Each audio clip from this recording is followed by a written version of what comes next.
Lakshmi organic के बारे में हमने पिछली बार बहुत सारी बातें डिस्कस की है, कई सारे वीडियोस बनाए हैं, बट ये वीडियो थोड़ा सा अलग होने वाला है बिकॉज हमारी हर एक वीडियो यूनिक होते हैं। तो इस वीडियो में क्या यूनिक है, वो ये यूनिकनेस है कि देखिए सबसे पहले तो एक हम कह सकते हैं कि हम थोड़ा सा कॉशियस रहना चाहते हैं कि ये स्टॉक कभी भी थोड़ा सा गिर सकता है, मतलब इतना नहीं कि 50-60% गिर गया। बहुत ही तगड़ी कंपनी है, खाली 14,000 मार्केट कैप है यार, ये 1 लाख तक जाने की क्षमता रखता है, या आगे बहुत आगे जाएगा। बस इसको थोड़ा सा पेशेंस देना पड़ेगा हमें, वो तो सबको ही पता है। और पेशेंस नहीं भी देंगे तो भी स्टॉक हमें अच्छे खासे रिटर्न्स बना के दे ही देता है। हमें सिर्फ इतने टाइम में कितना 1 साल पकड़ लो, 6 महीने में, ओके 6 महीने के अंदर अंदर इसने आराम से हमें 200 से 250% के रिटर्न बना के दे दिए। अभी इतना रिटर्न कोई भी स्टॉक बनाने के लिए कई सालों लग जाते हैं और वो स्ट्रगलिंग मोड पे रहता है, और कई सारे स्टॉक तो नेगेटिव रिटर्न दे देते हैं। लेकिन ये हमें बीइंग अ मोनोपोलिस्टिक स्टॉक, अगर आप देखो तो मैंने आपको जैसा कि बताया acetyl intermediates and speciality intermediates, आपको एक डिस्क्रिप्शन में एक वीडियो मिल जाएगा, बहुत ही इंपॉर्टेंट वीडियो है, उसको जाके चेक करना। बिकॉज मैंने उसके अंदर एसिडाइल इंटरमीडिएट्स और स्पेशलिटी इंटरमीडिएट्स दोनों के बारे में डिटेल में डिस्कस किया है, और चैनल पे कई सारे वीडियोस मिल जाएंगे। Every video related to Lakshmi organic is unique, और आपको कुछ ना कुछ सीखने मिलेगा और आपको एक नया व्यू मिल जाएगा। बिकॉज देखिए राकेश झुंझुनवाला जी जैसे बड़े बड़े इन्वेस्टर, चलो वॉरेन बफेट जी पकड़ लो, स्टीव जॉब्स, बिल गेट्स, हर एक बंदा जो बड़ा बड़ा है ना, वो बुक्स क्यों रीड करता है? Because they want to know the perspective of other person. That is why वो 50-50 पेज दिन के रीड कर लेते हैं, एक एक बुक हफ्ते में रीड कर लेते हैं। तो ये बड़े बड़े लोग रीड करते हैं book only because of getting the expectations and the perspective of the other person. तो वो पर्सपेक्टिव आपको मिलेगा और उसी सारे वीडियोस में मिलेगा। तो फिर हर एक वीडियो को चेक कर लेना। इससे इंपॉर्टेंट मैं आपको कहना चाहूंगा कि देखिए एसिडाइल इंटरमीडिएट्स में 30% मार्केट शेयर है। मैं आपको एक चीज बताऊं, एक चीज बताऊंगा तो आप शॉक हो जाओगे, जियो का मार्केट शेयर जो है ना वो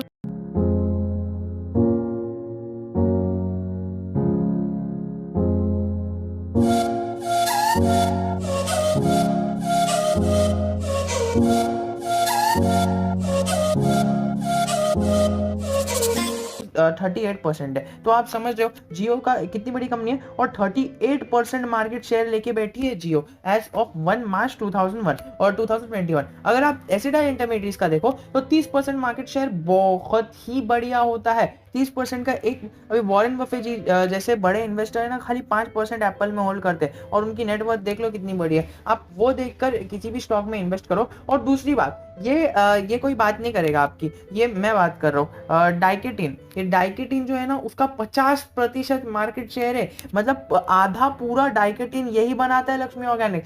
सोचो खाली लक्ष्मी ऑर्गेनिक बंद हो जाएगा तो कितने सारे लोगों को बेरोजगार हो जाएंगे, कितनी सारी चीजें रुक जाएगी। बिकॉज अगर कोई एक चीज भी इकोसिस्टम की हिल जाती है ना तो पूरे इकोसिस्टम पर प्रभाव आ जाता है। यूएस के मार्केट्स में क्या होता है, पूरे वर्ल्ड में कुछ ना कुछ हो जाता है। यूएस फेडरल रिजर्व ने बोला कि हम बॉन्ड्स के रेट नहीं बढ़ाएंगे, तो सारे जो ओवरऑल मार्केट है, ओवरऑल कंट्रीज के मार्केट है, सब के अंदर तेजी आने चालू हो गई, बुल रन चालू हो गया। अब जैसे कि यूएस फेडरल बता देगा बस हमारा तो रेट बढ़ने वाला है, तो सब लोग भाई उसमें से निकाल कर यूएस फेडरल में डालेंगे। ये तो खैर मार्केट में चलते ही रहता है। और थोड़ा सा आगे जाए तो 30 डिफरेंट कंट्रीज के अंदर, 30 डिफरेंट कंट्रीज के अंदर, यूएसए, यूके, यूएई के अंदर अंदर ये है, ऐसे बड़े बड़े मतलब कंट्रीज के अंदर अपना ये बिजनेस करता है। आगे थोड़ा सा और बढ़े तो इसका फाइनेंशियल्स देखे तो 2019 और 2020, 2018 का भी डेटा है। अभी ऐसी कंपनी में कौन छोड़ना चाहेगा? 2018 में 9,000, 2019 में 10,000, 2020 में जो इसके अंदर कोविड-19 का टाइम आया था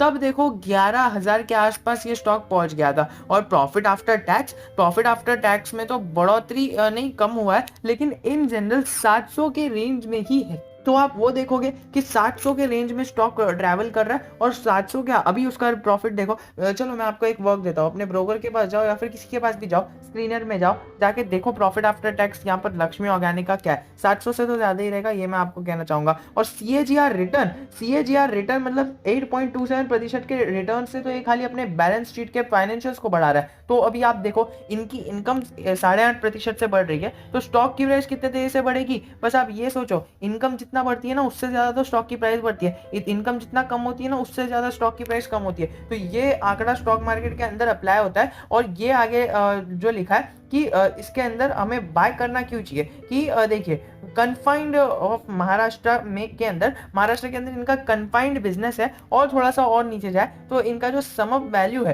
तो वो अभी तक अंडर वैल्यू वैल्यू है। स्टॉक की प्राइस देखो और फिर आप मुझे बताओ कि क्या वो लिटरली अंडर वैल्यूड है। इतना 6 महीने के अंदर इसने 250% के रिटर्न दिए, 250% के रिटर्न दिए, और still the report is showing कि वो अभी अंडर वैल्यूड है। तो अब किस हिसाब से हमें वो बता रहा है कि देखिए, अब एक तो पहली बात की वो मोनोपोलिस्टिक कंपनी है और आगे उसका ग्रोथ पोटेंशियल बहुत है। तो मैंने जैसा कि वीडियो के स्टार्टिंग में डिस्कस किया था कि हम डिस्कस करने वाले क्या ये 1000 के लेवल्स तक जाएगा। दोस्तों 1000 नहीं, 2000 के लेवल पकड़ लो और इसको मतलब अपने पोर्टफोलियो में ना जब भी आपको एक गिरावट मिलती है और आपके पास पैसा पड़ा है ना, डाल दो इसके अंदर। या फिर मैं तो ये कहता हूँ कि हैप्पीएस्ट माइंड और ये लक्ष्मी ऑर्गेनिक, ये दो कंपनीज को अपने पास रखो और जब भी इसके अंदर मेजर गिरावट आती है ना, दोनों में से किसी एक स्टॉक को उठा लो बस। और या फिर दोनों में भी अपना पैसा एक्यूमुलेट कर सकते हो। ऐसा नहीं है कि आपको आपके पास पैसे है तो आपको किधर इन्वेस्ट करने ही करने हैं, बस आपको सही मौके का इंतजार करना है, तब तो जाके आप पैसा बनाओगे। स्टॉक मतलब खाली पैसे को बिना एंगेज रखना भी,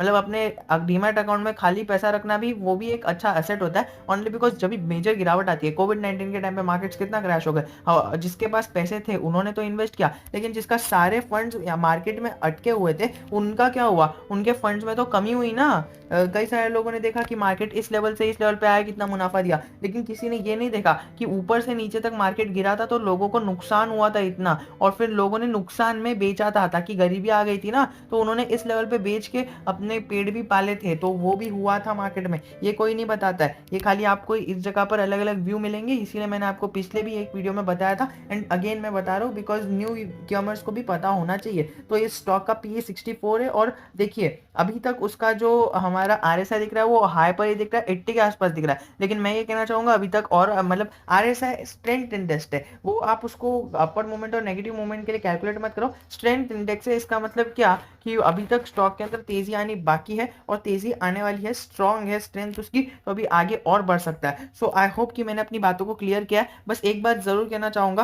कि पोर्टफोलियो रिव्यू हो रहा है, आप फ्री में आपका पोर्टफोलियो रिव्यू हो जाएगा, बस उसके लिए मुझे इंस्टा पे एक कांटेक्ट कर लेना, नीचे इंस्टा की लिंक रहेगी, उस पर मुझे DM कर लेना, मैं आपको बता दूंगा आपको क्या करना है। सो आई होप कि मैंने अपनी बातें क्लियर कर दी होगी। If you have any doubt, I am always just a comment away from you.